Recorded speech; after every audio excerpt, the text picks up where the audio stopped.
Hello les amis, je suis contente de vous retrouver aujourd'hui sur ma chaîne YouTube pour un petit vlog slash compte rendu de course. Vous entendez des pipas dans le fond, je suis plein de poils. Je rentre de ma dernière séance course à pied avant le semi-marathon de Barcelone. Alors je l'avais déjà fait l'année dernière et comme ça s'est tellement bien passé que c'était tellement bien organisé, que c'était à une bonne période de l'année, je me suis dit bah on va le refaire cette année. Demain on part pour Barcelone, donc ce soir ça va être les affaires. Purée, il est vraiment trop bien, je sais pas si vous verrez descendre. Ce short il est vraiment trop bien, désolée mais j'avais mon téléphone là, il a pas bougé. Tous les trucs qu'on peut mettre, j'avais mis mes clés ici. C'est vrai que c'est un peu bizarre quand même que ce soit devant. Vous m'en parliez tout le temps de ce short là chez Decathlon, bah ça y est maintenant je l'ai. J'ai hâte, j'espère que vous aussi. Et écoutez, c'est parti pour ce petit vlog.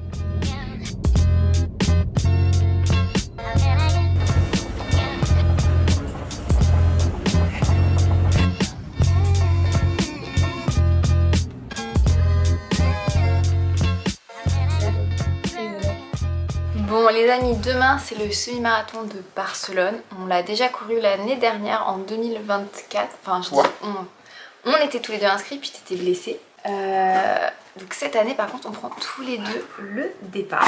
Et pas toi. Mais pas toi. Désolé. Alors l'année dernière moi j'ai fait 1h34 56. C'était la première fois que je passais en dessous des 1h35 sur un semi-marathon. Ça cavale. Ça cavale.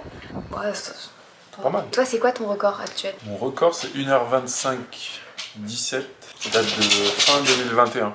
Donc ça fait, ou 2022, je sais plus. Donc demain c'est quoi ton objectif? Demain j'aimerais courir entre 1h22 et 1h23 idéalement.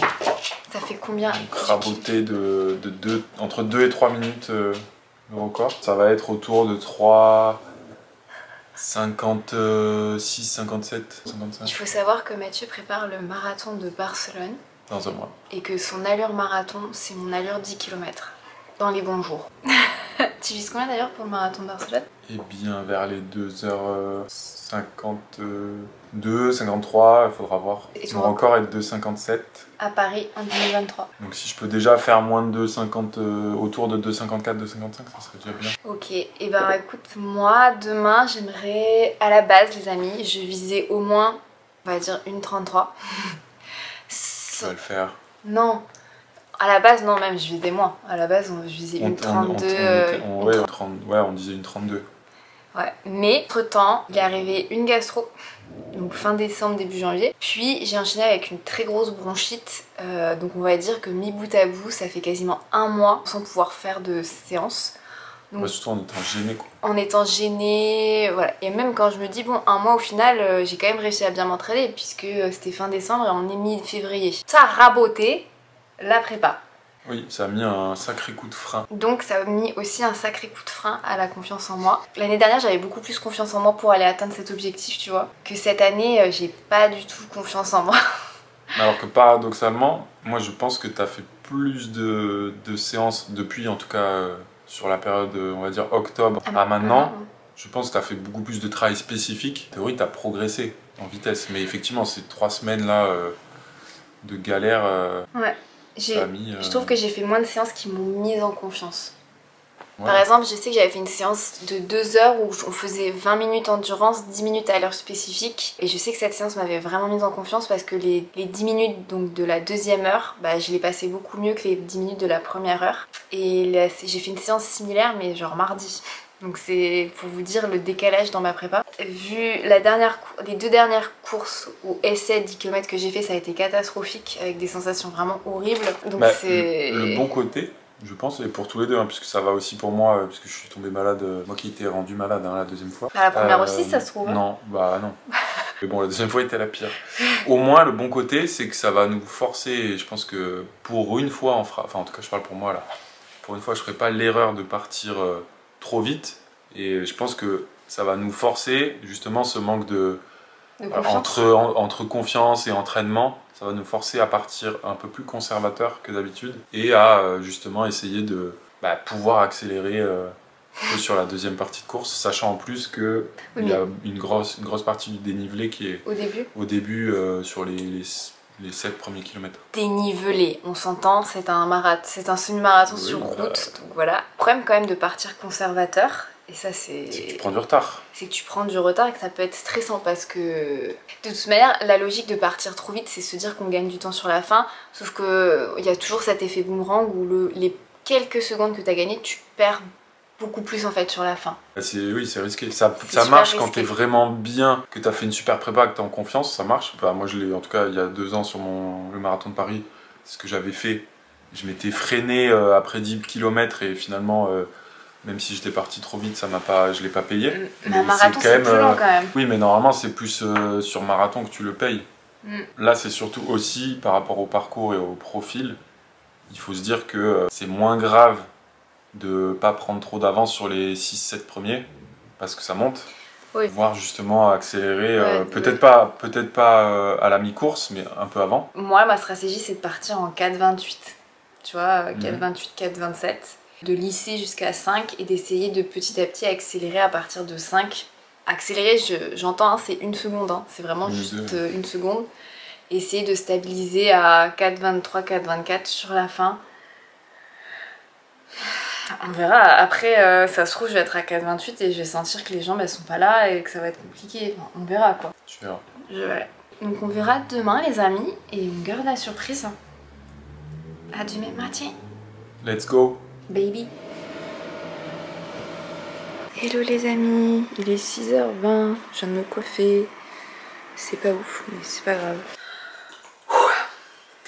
Pas super bonne nuit, mais en fait on a eu chaud dans la chambre. Ça c'est un truc dans les hôtels, je comprends pas. Chine à mes potes d'endométriose qui ont tout le temps la chiasse, peu importe ce qu'elles mangent. That's my case. Allez, c'est parti les amis, petit échauffement en courant pour y aller tout simplement. Et voilà. T'es en train de te demander ce que tu fous dans ce sas. Let's go. Bonne course mon bébé. Ouais. C'est parti. Allez mon bébé, allez. Moi je vous retrouve maintenant pour ce compte rendu du semi-marathon de Barcelone. Laissez-moi vous dire que émotionnellement c'était assez les montagnes russes ce week-end là. Donc vous avez vu la partie où on discute un peu de nos ressentis. Maintenant vous savez le résultat puisque j'ai battu mon record sur le semi-marathon de Barcelone de plus de 1 minute et 20 secondes. L'année dernière était de 1h34,56, j'étais tout juste passée sous la barre des 1h35 et là j'ai fait 1h33,35. Très heureuse, surtout avec la prépa que je n'ai quasiment pas eu. En fait c'est vrai que ce problème là au niveau de ma prépa ça m'a vraiment fichu un coup moralement, mais aussi ça a un peu retiré de ma confiance en moi dans le sens où le fait qu'on puisse suivre une préparation de A à Z, même si on rate quelques séances, là j'ai raté pas quelques séances, j'ai raté plusieurs semaines de séances, mais normalement ça nous rassure quand tout se passe bien en termes de prépa, on se dit ben j'ai checké tous les trucs et j'ai quand même mis toutes les chances de mon côté pour que ça se passe bien, sauf que des fois le jour J ça se passe pas bien, mais voilà on a plus confiance en soi et voilà, là pour le coup j'avais vraiment pas trop confiance en moi, non voilà, mon coach il m'a appelé, il m'a dit écoute faut pas se mettre la pression, pas en te disant que tu veux absolument battre ton record, pars d'abord en te fixant un objectif de gestion de course, de ne pas partir trop vite, de vraiment t'écouter en termes de sensations et ensuite de voir comment ça se passe pendant la course, mais zéro pression. Et je me suis dit mais tu sais quoi en fait c'est vrai, à chaque fois que je me mets trop la pression ben ça se passe pas comme je veux et j'exécute pas exactement parce que dès le début je me dis oh là là vite il faut que je batte mon record, alors qu'en fait une course ça ne se joue pas dans le premier kilomètre et plus c'est long, plus on peut rattraper des erreurs, du retard durant la course, surtout si on a bien géré sa course. Et ça j'ai envie de vous le répéter parce que partir comme des fusées souvent c'est se mettre soi-même des bâtons dans les roues ou comme on dit des couteaux dans les cuisses. Voilà. Et malheureusement les jambes ne répondent plus à la fin et toutes les petites secondes qu'on a gagnées se perdent par des très grosses secondes sur la fin et surtout un ressenti de course pas exceptionnel. Ce matin-là je me suis préparée et dans le sas je me suis répété that pain. Please keep that pain. If you feel the pain, then feel it. The more you actually move with the pain, that's where success is. And few of them who actually know how to handle pain will be successful and will move on to another level. You should understand that pain is part of success. L'inspiration que j'ai montrée d'ailleurs à Mathieu sur Kipchoge, qui disait que le secret pour une course réussie, c'est d'accepter la douleur si jamais on commence à la ressentir et de continuer malgré la douleur. Et moi je me suis dit, moi la douleur je la veux le plus loin possible et je veux pas me faire mal trop tôt, je veux gérer ma course et que quand la douleur arrive, justement j'ai mis toutes les chances de mon côté pour savoir la gérer et pouvoir continuer de pousser et donc d'accélérer ou de maintenir l'allure. Or si la douleur je me l'inflige trop tôt, et malheureusement je pourrais pas... Je ne suis pas Kipchoge, je ne pourrais pas tenir un semi-marathon avec cette douleur. Donc je ne suis que Anne et je suis partie en mode tranquille. Surtout que je le connais ce semi-marathon de Barcelone. Sur les 5 premiers kilomètres vous avez, il y a pas mal de montées. Et après ça déroule un peu plus sur le 2e, 5e kilomètre. Parce que j'aime bien diviser mentalement un semi-marathon en 4 x 5000 avec un kilomètre bonus sur la fin. Mais le dernier kilomètre de chaque course en vrai il passe super vite parce qu'on sait que c'est fini. Je me suis dit tu prends chaque 5000 comme il vient et tu gères ta course. Donc je savais quelle allure je devais tenir pour aller chercher mon record et je savais dans quelle allure j'étais confortable, parce que le problème c'est que on se met la pression dès qu'on voit que d'un coup on dépasse un peu trop de son allure objectif, on a perdu 3-4 secondes. Mais en fait c'est quoi 3-4 secondes si à la fin on peut récupérer ces 3-4 secondes et on perd pas 10-20 secondes sur notre allure, puisque des fois c'est ce qui peut arriver sur un semi-marathon quand on a un gros coup de bambou. Donc je me suis dit tu te concentres, tu gères ces montées là, tu pars doucement,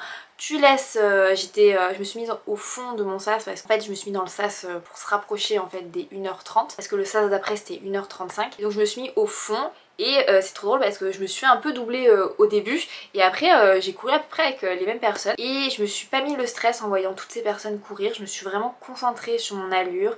Je voyais 4,30 sur la montre et je me suis dit c'est pas grave, 4,30, 4,28, c'est pas grave si à la fin tu peux faire du 4,20 ou 4,22, on s'en fiche. Et je me suis vraiment mis comme objectif chaque 5 minutes, je me disais allez doucement, tu regardes tes allures, tu maintiens. Je me suis concentrée sur ma nutrition, sur mes sensations et je me disais n'oublie pas de sourire parce que le sourire amène le plaisir. Parce que en fait quand je parle de pression, c'est aussi la pression qu'on se met personnellement, mais des fois aussi un peu sur les réseaux sociaux quand on dit je suis là pour battre un record et on se dit oh là là et si je bats pas mon record. Alors moi je suis un peu sortie de ce cercle vicieux, j'ai pas honte de vous partager mes échecs, comme quand je tente un record sur 10 km et que ça se passe pas, je vous en parle aussi parce que les échecs font partie de l'apprentissage et je pense d'ailleurs que cette tentative de 10 km que j'avais fait début janvier, beaucoup appris sur justement sur la gestion, sur les sensations, le fait d'un peu mieux s'écouter, un peu moins des fois regarder la montre. Justement c'est ce que j'ai fait sur ces premiers 5000. Je me suis concentrée sur ma nutrition en me disant allez au 6e faut que tu prennes ce gel parce que t'en auras besoin au 12e et au 12e n'oublie pas de reprendre un gel parce que tu seras contente au 18e d'avoir pris ce gel. N'oublie pas tes ravitaux, n'oublie pas de boire, voilà. Et je me suis vraiment concentrée sur ça et les kilomètres ont défilé et ça allait, c'était fou parce que ça allait et à un moment donné je me suis dit ne te crispe pas parce que des fois en fait en me crispant on perd cette sensation, vous savez que tout se déroule bien. Et je me suis rappelé aussi, souris, voilà, souris parce que t'es là en fait, t'as choisi d'être là, t'as quand même fait des entraînements, t'en as chié, t'as vomi tes tripes en décembre, t'as été au bout de ta life, t'as eu de la fièvre, t'as eu super mal au poumon pendant 2 semaines, mais t'es là et maintenant il n'y a plus qu'à dérouler, tu sais faire, il n'y a pas de raison en fait que ça se passe mal. Et premier 5000, voilà, c'est pas rapide. Donc de 5 à 10, je commence un peu à être plus à l'aise. Je dis pas que les sensations sont parfaites, attention parce que j'étais en train de me dire oh là là, je vais bâcher si j'arrive pas à faire mon record. Et je me dis mais meuf, n'oublie pas, t'es là aussi pour gagner en expérience, pour retrouver tes sensations. L'allure je la maintenais et je la maintenais en fait sans lutter. Et je luttais plutôt au contraire pour ralentir parce que des fois si je me concentrais pas, j'accélérais et j'étais plus dans les allures. Au-delà de ce seuil que je me suis fixé pour bien gérer ce semi et être dans la bonne allure. Le petit bémol, j'avais mes règles et pendant ce cycle j'étais hyper sensible aux températures et je surchauffais beaucoup. En fait j'avais très chaud, je transpirais beaucoup, j'avais chaud, voilà, même sans faire de sport j'ai chaud, là j'ai encore chaud, c'est la fin de mon cycle quand j'enregistre cette vidéo. Et en fait j'ai eu très chaud à partir du 5000, j'ai loupé les premiers gobelets d'eau, alors j'avais une gourde avec moi mais je ne pouvais pas m'arroser avec cette gourde parce que c'était une boisson énergétique, donc j'avais pas même du citron sur la gueule et j'ai raté les premiers gobelets et je me dis mon dieu il faut absolument que je me mouille la tête parce que je commence à surchauffer. Alors je précise juste qu'il faisait 10 degrés, il n'y avait pas de vent, il y avait du soleil. Donc on va dire que j'étais la seule je pense à crever de chaud, mais vous me direz en commentaire si jamais vous étiez sur le semi-marathon de Barcelone, mais j'avais vraiment chaud, et quand je vous dis chaud, j'avais chaud à la tête hein. Et je me suis dit au 10e meuf, il faut que tu te mouilles la tête et que tu boives vraiment de l'eau, parce que ça va pas bien se passer si tu te redescends pas, parce que je sentais cette surchauffe dans mon corps. Au 10e kilomètre, tout va toujours bien, j'arrive à me mouiller, et le fait de me mouiller, ça m'a fait un je sais pas comment expliquer, mais comme l'eau était fraîche, ça m'a redescendu d'un coup la température et ça m'a donné un petit éclair d'adrénaline, j'ai envie de dire. Là, je me suis dit, meuf, on est sur le 3e semi. Vraiment, je continue la gestion. Je suis toujours bien dans les allures. J'essaie d'être vraiment régulière, quel que soit en fait le dénivelé, petite côte, pas petite côte, ravito, pas ravito. Et tout continue à bien se passer. Et l'autre petit truc que j'ai kiffé, c'est que la Anne avait prévu une super playlist, c'est à dire que de 0 à 10 j'avais mis à peu près des musiques avec des BPM, enfin on va dire un tempo plutôt doux pour m'encourager à justement pas trop m'exciter, ça c'est important la musique. Puis à partir de 12, les BPM des musiques que j'avais programmées dans ma playlist ont commencé à augmenter, et je trouve que ça m'a fait vraiment du bien parce que ça m'a donné un petit coup de pouce mental pour continuer à maintenir l'allure et pas m'endormir sur mes lauriers, parce que voilà, passer un certain nombre de kilomètres ça peut commencer à être dur, et je dis ça peut parce que j'ai eu de la chance puisque ça n'a jamais été dur en fait, parce que de 10 à 15 bah, j'ai continué à gérer, et je me suis dit meuf, si t'as ces sensations là, si ça continue à partir de 15, tu t'en remets une louche, parce que tu sais faire un 5000 progressif, parce que j'avais fait un 5000 progressif à l'entraînement. Et franchement, je me suis dit, vois comment ça se passe de 15 à 16 quand tu commences un peu à accélérer, et ensuite lâche les chevaux. La course elle est en train de se terminer et tu peux en fait aller chercher un peu plus en toi, et j'avais les jambes pour. Et ça a été génial, parce qu'en fait quand les autres coureurs autour de moi commençaient justement à rentrer dans le dur entre 17 et 18, bah moi c'est là où j'ai commencé à dépasser des gens. C'est là où j'ai commencé en fait à... Vous savez, dans une course et d'un coup il y a un soupir et les gens ralentissent, il y a un silence. Je sais pas comment expliquer, mais on sent que c'est la fin de la course et que tout le monde est un tout petit peu en galère, sauf quelques personnes, et parmi de ces heureux élus qui ont très bien géré la course et qui d'un coup ont pu accélérer, et ça m'a fait ça m'a donné confiance en moi, ça m'a fait du bien, et j'ai continué sur ma lancée. Et il y a eu le fameux petit coup de cul à la fin de ce semi de Barcelone avec un pont. Je l'ai passé, et en haut de ce pont je me dis waouh, en fait c'est bon, il n'y a pas de montée lactique, il n'y a rien. Et en fait j'arrive, finalement je fais un négatif split, donc c'est à dire que la deuxième partie de la course est plus rapide que la première. Alors ça se joue à quelques secondes. Mon deuxième 10 km est plus rapide que mon premier. Je fais des records sur toute cette portion là par rapport à l'année dernière. Et surtout bah, je m'envole en termes de rythme, je suis au-dessus de l'allure demandée, mais c'est la fin de la course en fait, donc tu peux vider ce qui te reste, parce qu'il me restait en fait de l'énergie. Et là en fait c'est la banane, en fait je me dis putain, j'y arrive, je peux musculairement ça passe, au niveau du cardio ça passe, voilà. Et la petite cerise sur le gâteau, c'est que mon chéri est revenu me chercher, puisque bon il avait un peu le temps, est revenu me chercher pour m'encourager et filmer les derniers mètres avec moi et mon petit sprint, parce que quand même c'est rigolo, parce que sur le semi-marathon de Barcelone, où vous avez une ligne droite de 500 mètres sur le dernier kilomètre, comme ça hop vous tournez et vous avez de nouveau 500 mètres vers la ligne d'arrivée que vous voyez, c'est un petit faux plat montant, vous la voyez là et vous êtes oh là là, surtout qu'il y a souvent un décalage entre votre montre et le réel kilométrage à cause du nombre de personnes, de l'immeuble, du GPS, enfin bref. Moi j'avais quasiment 300 mètres de décalage, donc là je me dis meuf faut que tu sprintes. Je regardais plus trop ma montre, donc je savais pas exactement à combien j'en étais en temps total, parce que quand je vous dis que j'étais vraiment sur de la gestion, j'étais vraiment sur plutôt du simultané que le temps total cumulé. Et je savais en tous les cas que vu les allures que j'avais, j'allais battre mon record, mais je savais pas du tout de combien, si j'étais en 1h34, 1h33. Et là, je passe la ligne d'arrivée en sprint et je suis mais trop heureuse. Et je veux pas vous le cacher, j'étais aussi un peu émue parce que... Record battu. Bah j'en avais besoin mentalement de battre un record, j'avais besoin de quelque chose de positif dans ma pratique sportive de la course à pied en général, parce que voilà, entre les maladies, les machins, les séances difficiles que j'arrivais pas à passer, les sensations pas ouf. J'avais tellement de bonnes sensations sur ma prépa en novembre et en décembre que j'étais dégoûtée que ça se soit pas transformé puisque j'ai pas pu faire de record sur 10 km. J'en ai fait un en novembre, vous vous en souvenez, mais je m'étais réinscrite sur une nouvelle course fin décembre pour en refaire un, pour continuer la prépa, continuer sur cette belle lancée. Et au final, bah, je regrette pas du tout d'avoir continué sur cette belle lancée. Je regrette de pas avoir ce record officiel sur 10 km, ce nouveau record par rapport à la prépa. Mais cette prépa, ça m'a servi pour ce semi-marathon. Cette bonne base que j'ai faite voilà, entre novembre et décembre, elle était là et elle m'a servi. Et waouh, je suis mais... ouais, j'étais trop contente et ouais, j'étais vraiment émue. Par rapport à l'année dernière, j'ai trouvé qu'il y avait même une meilleure ambiance. L'organisation est toujours vraiment géniale. Pour moi, en fait, cette course, elle est parfaite. L'organisation, le parcours, l'ambiance, parfait. Pour moi, c'est à chaque fois un 4,5 sur 5. Mais voilà, si vous cherchez un semi-marathon en milieu, début d'année, parce que c'est quand même mi-février, allez-y. Après, effectivement, ça demande une prépa... courte ou assez intense dès décembre. J'y retournerai à moi la course que j'ai menée dimanche, c'est pour moi l'exécution parfaite, c'est-à-dire une bonne gestion des sensations au début, ne pas partir trop vite pour en fait pouvoir réaccélérer ou maintenir l'allure objectif sur la fin et ne pas souffrir. Et vous voyez cette sensation de ne pas souffrir, de pas être dans la lutte sur les derniers kilomètres, bah, c'est hyper positif, on finit vraiment sur une bonne note et on se dit pas ah j'aurais pu, alors que bah non, on sait très bien qu'on avait plus les jambes et là si les jambes étaient là et... Voilà, je tenais vraiment d'ailleurs à remercier toutes les personnes qui m'ont encouragée, qui m'ont envoyé des petits messages ou même des petits mots super gentils parce que bah, ça m'a fait du bien. Voilà, des fois on a besoin un peu de bienveillance.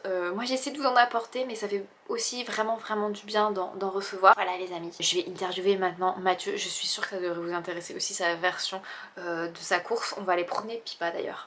Ça va Lucas? Bon, je termine cette petite vidéo. Ah, putain, les escaliers là! Bon, je termine cette petite vidéo en interrogeant Mathieu sur son semi-marathon. Puisqu'on en a discuté ensemble, je me suis dit que ça vous intéresserait peut-être d'avoir aussi son avis. Les copains qui passent. Coucou toi. Je me fais pipi dessus. Voilà. Pipa, elle aime que certains copains. Et quand elle aime pas les copains, elle joue la sociale et elle creuse des trous. Des trous. Plein de trous. Regardez-moi ces trous. Regardez la tarée. T'es tarée ma vieille. Hein. Ici avec Mathieu, détenteur d'un nouveau record sur semi-marathon. Parce qu'il faut préciser que le record du monde a été battu sur le semi-marathon de Barcelone. Mais pas par moi. Mais pas par toi. Non. On vous mettra le temps de... Jacob Kiplimo. Oui, voilà. C'est de la folie. De la Stratosphérique. Folie. Stratosphérique. Et toi mon bébé, c'est quoi ton record? Nuevo record, 1:23:30.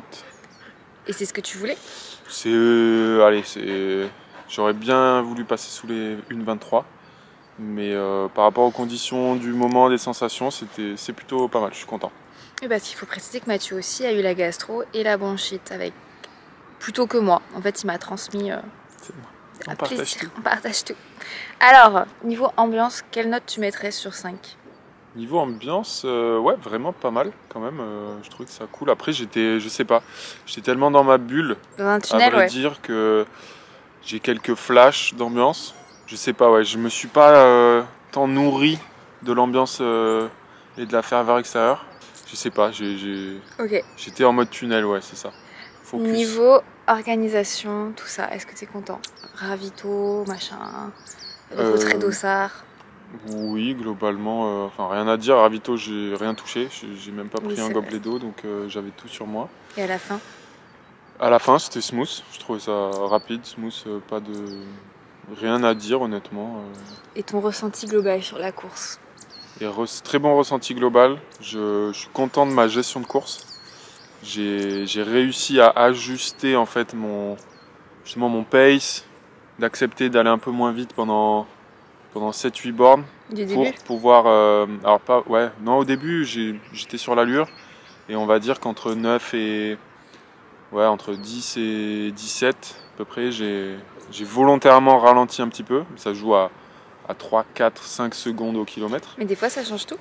Alors ben ça change tout négativement par rapport à mon objectif qui était d'une 23, mais si je l'avais pas fait Est-ce que j'aurais explosé, ou en tout cas ce qui est sûr c'est que j'aurais pas pu réaccélérer à la fin, et c'est chose que j'ai pu faire sur les 3 derniers, et donc je suis très content parce que ça m'arrive pas souvent, course à pied. De réaccélérer? Ouais, d'avoir suffisamment... Bah, ça peut arriver, mais sur une course où tu as vraiment envie de faire un record et où tu fais un record, ouais. Ça m'est très rarement arrivé, honnêtement. Donc tu es très content. I'm happy. Note globale sur 5 sur tout ton week-end. Sur mon week-end, 4,5. Ouais. Très bien. Pourquoi pas 5? Pourquoi pas 5? Parce que j'ai pas fait moins d'une 23, mais... Oui, mais... Mais ouais, 4,5 c'est très bien déjà, non? Ouais, c'est très bien, c'est très bien. Moi, je pense ouais, 4,5 aussi.